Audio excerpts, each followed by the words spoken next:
language, especially as an adult.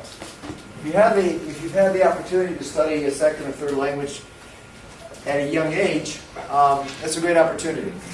You really didn't have to do too much. You just kind of assimilated it, okay? When you're little, especially before what we call puberty, 12 to 13 years of age, it's very easy to learn and absorb foreign languages. In fact, you can absorb numerous languages before the age of 12 or 13 without even trying, and with virtually no foreign accent. Once you pass that mark in life, it's more difficult. You usually have some sort of intonation, accent, and so forth. The older you get, you also have to master things well. You have to study particularly grammar, linguistics a little bit to understand how the thing works. So, that being said, I want to mention a few areas that you need to be aware of. Okay. First of all, there are some fallacies out there that some schools sponsor and say, some teachers. First one, they say, well, you need to think in English, or think in German, or think in French, or think in Chinese. Well, that's possible as a second language speaker, but it takes time. It takes a lot of time. Like you may have heard German and English from a very young age, so you probably easily think in Spanish, French, and German, English without any difficulty. Me, I've been here for a number of years, so a lot of times the Spanish word will come first, simply because I hear more Spanish than English, but it's not a natural process for me. So when the teachers say, well, you need to think in English, well, I tell the teacher, go down the hallway here and then sign up for a Chinese class and see how long it takes you to think in Chinese. It will take you years. And it's a gradual process. It's not a natural one, but it's a gradual one. It does happen, but it takes time. Some places say we don't teach grammar. Well, as you lawyers know, you make your money, you make your living with words. Grammar is very essential, extremely. I'm going to talk a little more in depth about that in a minute. Don't speak Spanish in the classroom. I'll speak whatever's necessary. English, Spanish, French, German, Latin, Greek, whatever gets the point across, because most languages are a combination of all of those. A lot of Greek and Latin roots in all the words, in all the Western languages. So, many times concepts like grammar need to be explained in the native language first to make it fully understood. If you don't know any German, you go into German class and they're explaining German grammar in German. If you really think you're going to understand anything, probably not. All right? It needs to be broken down and translated first, bit by bit, and then gradually then you can begin to use the second language. No dictionaries. You know how I feel about that. Dictionaries are the Bible of language study. Everything you need to know about a language is in that dictionary if you know how to reference it and look for it. Very useful tool. I require all my students in the high school where I teach to have dictionaries. And we have lessons in how to use them, because the same information, that little bitty book, is also online, but you have to know what you're looking at. No translation. I translate everything. I love translations. I love interpretations. Translations is a written word, interpretations is a spoken word. I have a few colleagues that can handle 3 or 4 languages, and they can do them all at the same time, simultaneously if they have to. I had a very good friend here a few years ago, a French teacher, but he was born on the border between France and Germany. So he spoke up native French and native German, went to London at a very young age, spoke excellent English, and came to Columbia at the ripe age of about 22. When I met him, he was like in his late 50s, so he handled 4 languages very, very well, and could not only speak them well, interpret, translate, and teach all 4 of them at the same time. It's very good. He used to do comparisons, the grammar and so forth across the board. Without envidia. Guy was good. Yeah, so that type of thing, when somebody says don't translate, translate is a very normal process, and a very necessary one. Translators and interpreters get paid a lot of money. You know, the ones who are good, and you have to be good at it, are paid very well. So this is also a very necessary thing. A lot of people say don't do these things, but I don't see why not. They're very useful tools and skills. Grammar, a little more in depth. You need to be able to identify parts of speech. What are these? Nouns, pronouns, the verbs obviously, adjectives, prepositions, articles, interjections, connectors, conjunctions we call them. Every word in the sentence in the paragraph has a purpose for being there, has a function. What is it doing there? What's equivalent in the second or third language? I guarantee you, you cannot learn languages like Spanish or German without knowing grammar really well. Yeah, especially as an adult.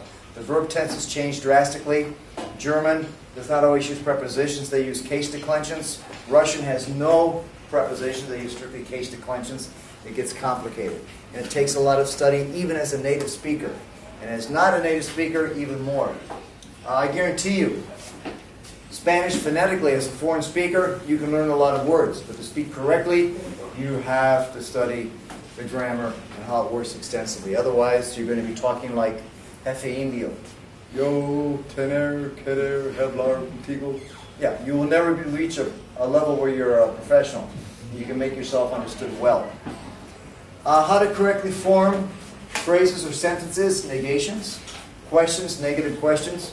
Particularly in a language like English, we use a lot of auxiliary verbs. Do you know, do you speak? We do not say, do you speaking? Do you studying? Do you eating? This is another kiss of death.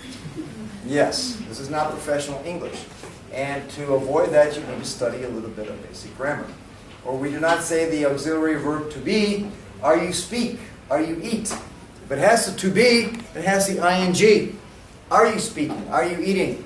I am studying. I am driving. ing. So these two have to be absolutely straight. Understanding of tenses, meaning the times. Present, past, future, conditional, and all the variations of what they call aspects. Present simple, present progressive, present perfect, progressive, present emphatic. In Spanish and English, there are 5 present tenses. Past tenses, there are 7. Does anybody know the 7 past tenses? No?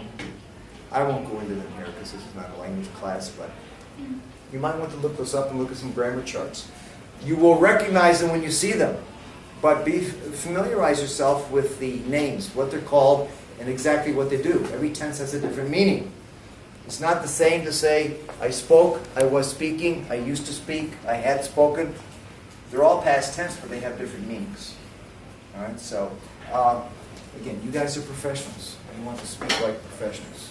You want to be understood like professionals. So, to the degree that you can understand and express yourselves in a more complicated manner in your own language and a second or third language, the better you're going to be. It sounds great. You're going to realize you're a very well-educated professional and you're somebody that has studied hard to get there. Phrasal verbs. This is a characteristic we have in English, and also in German they have separable and non-separable verbs, which is a very similar concept. In fact, our phrasal verbs, basically the idea, the usage comes from German. We are a Germanic language as far as our grammar, although you have a lot of Latin and French in there, but the basic grammar and basic vocabulary is Germanic in origin. These are very common. In fact, this is how we speak English. To the degree that you can understand and use phrasal verbs, your English is going to improve greatly. Unfortunately, not too many places teach these things well. They tell you, well, memorize these things, memorize 20 or 30 of them, and you'll get by. Yes, you will get by. But really be able to use the language well takes a little more study. There is a central logic to these things. The second word, what we call a particle, has a special meaning. When you put this on the end of a verb, it changes the course or direction of the verb. The verb turn is a classic example. What happens when you come in the room? You turn on the light, because on means to connect. When you leave the room, you turn off, because off means to disconnect or to separate. If you're not careful when you're cooking or cutting something up, you cut off your finger. In Spanish, you have a different verb for that. Mochar. Which means you cut it off. Yes. The king of France, what happened to him? Cut off his head, correct? Yeah, the French Revolution, because his head was separated from his body. Yeah, speak literally. So, back. Back always means to return. No matter what the verb is, you're returning something. Go back, come back, be back, look back, think back. Think back means to remember. Think about it. The wheels going around. Yes. When you get 50 years of age, everybody looks back. You begin to reflect. So this is really, and I mean really, how we speak English. So take some time to look at these. Look them up, Google it, okay? There are a lot of good sites for free you can look and access and study. And phrasal verbs, exercises. Usually 10 to 12 exercises. They give you a search and set, and corrections and answers and everything else. That helps you a lot. You guys are good students, so take a look at these. Stay away. Away means distance. You tell somebody to get away, it's because you're putting distance. Get away, get away. Get away, go away, stay away, keep away. All means somewhere else. What else up here to check out? You can go in a hotel. You check in, right? You're going to register because in means to enter. The next day, you check out because you're leaving. Out means to leave. They give you a big bill. You're going to check over the bill. Why? Because over means to review, to inspect. Again and again and again. So this itty-bitty little word here will change or redirect the meaning or the action of the verb without actually changing the original source of it, but it redirects it. So these are extremely common, so it's very important that you have at least a good basic knowledge of those. Phonetics. Another fun area. And unfortunately, they don't teach this too well either, except in a few places. I imagine your German school, they did a pretty good job with some of this stuff. Some of your teachers had to know this real well to be able to teach effectively. There's an international phonetic alphabet. What that is that they have all these little symbols that represent one sound. One symbol, one sound. Languages like Spanish and German to a good extent are basically phonetic languages, meaning you write and you speak the same way. English is not.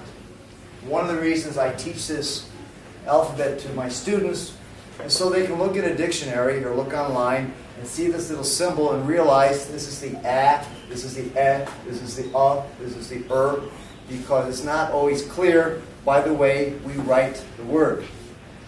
I still have to look for pronunciation sometimes in some words because by the spelling I cannot tell. And how many years I've been doing this? A lot. So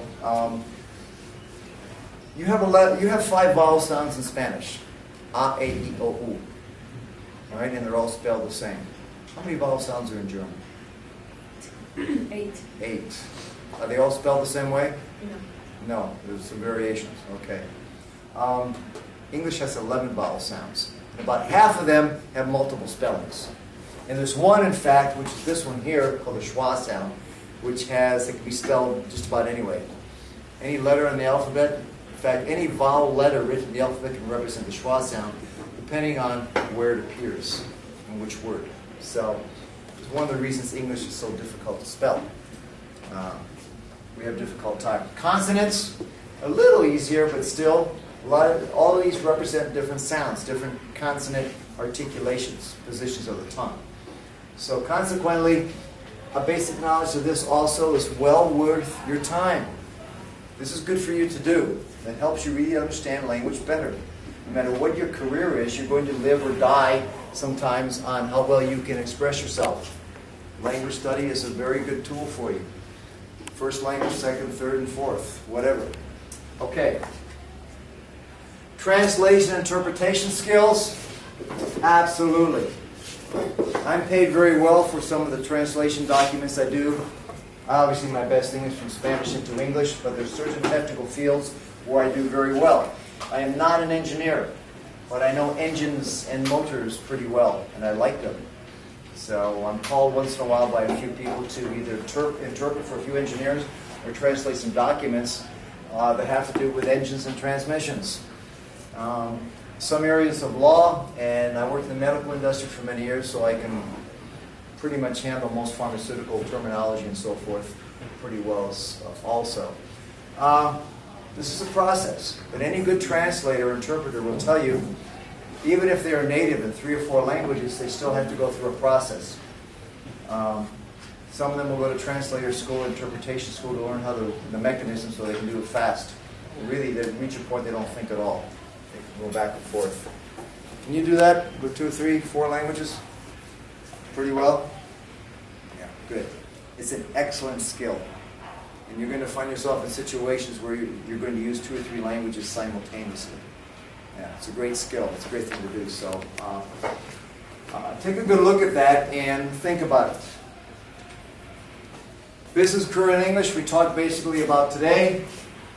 Know how to talk about your career in the second language at this point in time, in this case English. Know how to be able to do it as well as you do it in Spanish.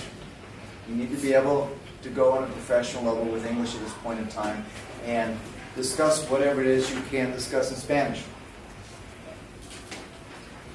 Additional language assets. If you are able, take a writing course. I know the Assessee offers some writing courses in Spanish. I don't think they offer anything in English at this point. I don't know. That changes sometimes depending who's teaching. Grammar course, and I mean a specific grammar course.